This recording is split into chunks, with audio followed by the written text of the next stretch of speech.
Hi guys, thanks for tuning in today. So today I'm going to give you perspective on how it is being a female Uber and Lyft driver.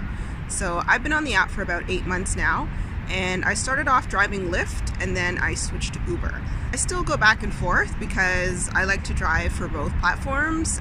They both offer a lot of similarities, but they also have their differences as well. If you want, you can check out my other video on, hey, what's the difference between Uber and Lyft? And you'll discover a lot of those differences. So as I started off as a driver for Lyft, I was actually encouraged by my first Lyft driver who was male. And I asked him, why do you do this? What are the benefits for you? And he mentioned, Natasha, I just do this part-time. It gets him out of the house. It's pocket change for him, and he gets to interact with people. He was actually an older gentleman with no debt to carry, and he actually enjoys it. So he comes in from the suburbs, he drives downtown and other cities, and he really likes it. So he actually picked me up from a motorcycle garage. I had just sold my bike, and he was picking me up to take me back home. So we had a conversation about motorcycle. He didn't think that I was someone who rode a motorcycle. So then we ended up talking about entrepreneurship, which I'm really big into. In my other videos you'll see I start talking about how to live a lifestyle that you're passionate about. So we had a lot in common. We exchanged business cards, things like that. And he was actually very influential in getting me going. He would check in, on a weekly basis to see if I've registered, making sure I did the background check, making sure, I submitted all my documents, and just encouraging me, even when I started getting on the road, like, when do I drive? So that's another thing. As a female driver, I usually come off the road at about, if it's a weekday, maybe 9 or 10.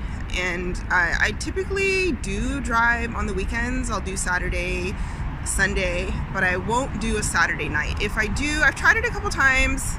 I didn't really like it too much. I don't mind taking people out to dinner and to the bars, but I am not comfortable bringing them home because they're different people then. So if I do a Saturday night, it'll be usually, maybe until 9 or 10, and then I'm done. But I actually prefer to do afternoons and evenings because people are in a different mood. Maybe they're, going home from work, maybe they're going to the airport, going out for dinner, or just running errands. So I really prefer doing my driving at that time of day. Another thing, as a female driver, you'd be surprised, but I actually get a lot of female passengers in my car.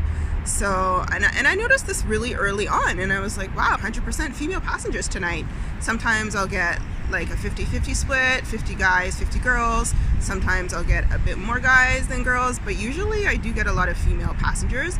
But the males have been pretty respectful, I have to say. Everybody's usually surprised, hi, a female driver. I've never had one before, or I'm so glad to have a female driver, especially the ladies. They get so excited. We talk about why I'm even doing this, what else do I do, and sometimes they ask me for career advice because I'm a career coach, and I have a lot of experience dealing with recent graduates, middle-aged people re-entering into the workforce. So, and I can share my experience as well. Sometimes we talk about athletics and sports because I used to, run, and I used to play basketball. So there's a lot of conversation, a lot of banter that goes on with your customers. I haven't been harassed, knock on wood. I mean, one time I was driving along a street, and it was this little crosswalk, but I had actually stopped where I couldn't see the light, so I didn't know if this guy was gonna walk or if he was gonna stay. So the moment I started to creep up was the moment he started to walk. So we both got startled, and then he just slammed my back window, and I had a passenger with his hand. He slammed it with his hand, and I had a female passenger in the back. So that wasn't very nice, but that is the only thing that I can really say that has happened that's of an ill nature. Everyone else has been pretty respectful. Some people want to talk, some people don't want to talk, but for the most part, people are pretty, talkative. They enjoy the ride, they enjoy your conversation, your company, and then, some of them leave tips, which is great. So another thing about being a female rider is you actually get to know a lot of nooks and crannies in the city. Like, I was born and raised in Toronto, but Uber and Lyft, that navigation takes me all over the city. I'm finding all these interesting ways of getting around that I didn't know of before, which is awesome. And in terms of safety, as a female driver. I do have an SOS button in my car. It came with my car, so if there is ever an issue, I can always hit that and ask for help.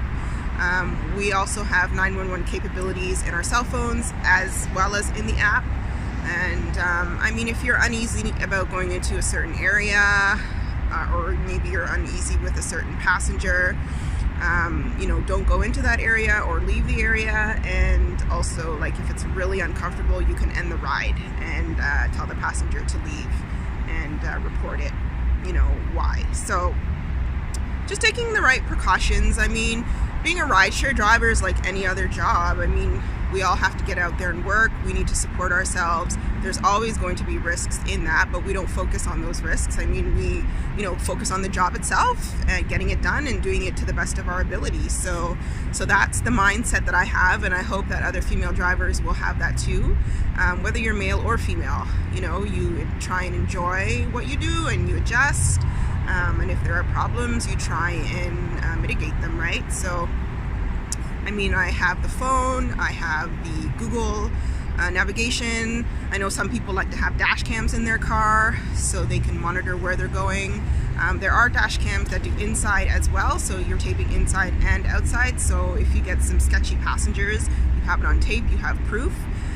So that's another thing that as a female driver you can implement. So if there's anything that I've left out, or if you guys want to add in some tips of your own, please do so in the comment box below. I'd really love to hear them. Other than that, I will see you guys in my next video. Don't forget to like and subscribe, and I will see you soon.